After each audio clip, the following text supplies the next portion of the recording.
হায় হায় কি রক্ত বেরিয়েছে।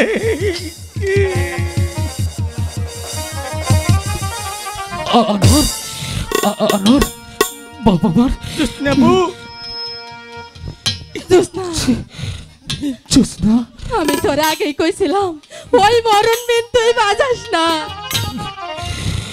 রানীমা বলো মা।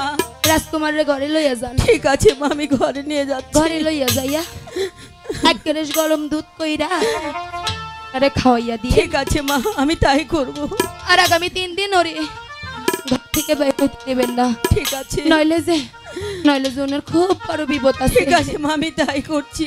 এখন ওনারে ঘরে নিয়ে লইয়া যাও যান। বেগম, নিয়ে যাও বেগম, জোসনাবু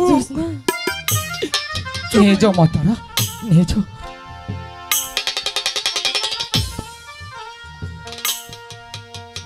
নো যাও, শাহজাদের ঘরে নো যাও। এক গ্লাস গরম দুধ দিবা আমারে দিও। জোসনা মা আমার, তুমি তোমার জীবন বাজি রেখে আমার একমাত্র পুত্র শেহজাদা আনোয়ারকে সুস্থ করেছো। তাই বলছি আজ তুমি আমার শাহী মহলে বিশ্রাম নাও। আগামীকাল প্রকাশ্য দরবারে তুমি তোমার পুরস্কার চাইবে। আমি বঙ্গরাজ তোমাকে পুরস্কৃত করব।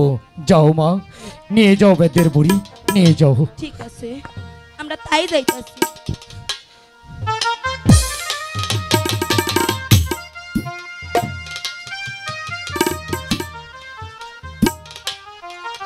উজিরে আজম জনাব, খোদার মেহেরবানিতে বেত কন্যা তার জীবন বাজি রেখে আমার বংশের প্রদীপ শেহজাদা আনোয়ারকে সুস্থ করে